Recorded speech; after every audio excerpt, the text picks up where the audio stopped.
تم اسے حاصل کر سکتے ہو کیونکہ وہ تمہارے اندر رہتا ہے۔ ہاللیلویہ، زوردار تالی خدا ان کے لیے۔ اگلی اہم بات یہ ہے، کلام فرماتا ہے، خداوند یسوع سے کہتے ہیں کہ میں تمہیں یتیم نہیں چھوڑوں۔ ایسے یسوع نے کہا میں تمہیں یتیم نہیں چھوڑوں گا۔ بھلا یتیم کون ہوتا ہے مجھے بتائیے گا؟ جس کے پیرنٹس جو ہیں وہ نہیں ہوتے۔ یعنی کہ اگر ہم تھوڑا سا ڈیپلی سیکھیں تو یتیم سے مراد وہ ہوتا ہے جس کے سر پہ باپ نہیں ہوتا، اور جس کے سر پہ ماں نہیں ہوتی اس کو مسکین کہتے ہیں۔ ٹھیک ہے، یتیم اور مسکین میں یہ فرق ہے کہ یتیم جو ہوتا ہے اس کے سر پہ باپ نہیں ہوتا، اور مسکین وہ ہوتا ہے جس کے سر پہ ماں نہیں ہوتی۔ ٹھیک ہے، اچھا اس بات کو بھی ہم دیکھتے ہیں، یسوع مسیح کہتے ہیں کہ میں تمہیں یتیم نہیں چھوڑوں گا۔ اب مین بات اس میں کیا ہے؟ کیسے یتیم نہیں چھوڑوں گا؟ یسوع مسیح کہتے ہیں کہ میں تمہیں بتاتا ہوں کہ جس طرح میں جیتا ہوں اس طرح تم بھی جیتے ہو۔ یہ ہے وہ وجہ کہ یسوع مسیح بیان کرتے ہیں کہ تم یتیم کیوں نہیں رہو گے، کیونکہ تمہارے جو سر پہ ہے وہ کیا ہے؟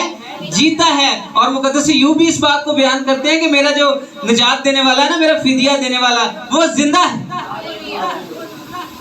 اور وہ تو کلام فرماتا ہے مکاشفہ کی کتاب میں کہ وہ تو عبدالآباد زندہ رہے گا۔ ہاللیلویہ، وہ عبدالآباد جو ہے وہ زندہ رہے گا۔ یسوع مسیح بھی بیان کرتے ہیں چونکہ میں جیتا ہوں اس لیے تم بھی جیتے رہو گے۔ اگر اعمال کی کتاب کا مطالعہ کریں تو میں آپ کو بتانا چاہتا ہوں یہ جو روح القدس ہے نا، یہ لوگوں کو خدمت کے لیے بلا لیتا ہے۔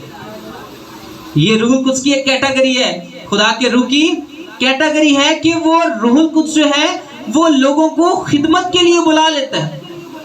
اور ایسے تھوڑا سا پیچھے جائیں اگر تو اس بات کو بھی آپ کے ساتھ شیئر کرتا چلوں کہ انسان کی جو تخلیق ہوئی ہے نا، یہ جو انسان خلق ہوا ہے، انسان پیدا ہوا ہے، یہ روح القدس کے وسیلہ سے پیدا ہے۔ ہاللیلویہ، یہ روح القدس کے وسیلہ سے پیدا ہوئے۔ یاد ہے آپ کو جب پیدائش کی کتاب میں پہلے ہی باب میں خدا نے کیا کہا کہ آؤ ہم انسان کو اپنی صورت اور شبیہ پر بنائیں، تو کون ساتھ ہے؟ روح القدس ساتھ ہے۔ خدا کا روح جو ہے وہ ساتھ ہے۔ اور یہ بھی تو ہم دیکھیں اس کی موجودگی وہاں پہ بھی ہے جہاں پہ کلام فرماتا ہے کہ اس کی روح جو ہے پانیوں کے اوپر جنبش کیا کرتی تھی، اور جب وہ روح جو ہے یہ زمین پر پہنچی ہے تو بھی یہ پانیوں کے اوپر چلتی تھی۔ ہاللیلویہ، یسوع مسیح کی شکل میں یسوع مسیح پانی کے اوپر چلتے تھے، تب بھی یہ روح جو ہے یہ پانیوں کے اوپر چلتی تھی، جنبش کرتی تھی۔ اگر تب کرتی تھی تو پھر یسوع مسیح کے وسیلہ سے بھی کرنے، یسوع مسیح کے اندر بھی وہی روح تھی جو باپ کے وسیلہ سے ملی۔ ایسے ہے نا، یسوع مسیح کہتے ہیں نا کہ میں باپ میں سے نکلا۔ اور اس بات کو یاد رکھیے کہ روح القدس جو ہے وہ ہماری تخلیق بھی کرتا ہے۔ خدا نے اپنا دم جو ہے وہ ہمارے نتنوں میں پھونکا۔ جب ہمارے اندر نتنوں میں دم پھونکا تو وہ کس کا روح تھا؟ وہ خدا کا روح تھا، اور وہ پاک روح القدس تھا جو خدا نے ہمارے اندر ڈالا اس وقت۔ میں آپ کو بتائے دیتا ہوں، اس بات کو یاد رکھیں کہ روح القدس جو ہے وہ اپنے پاس خدمت کے لیے بلانے کے بھی کام کرتا ہے۔ ذرا اعمال کی کتاب میں آئیں، اعمال کی کتاب نکالیں، ہم ذرا ایک حوالہ دیکھتے ہیں۔ اعمال کی کتاب اس کا 13واں باب،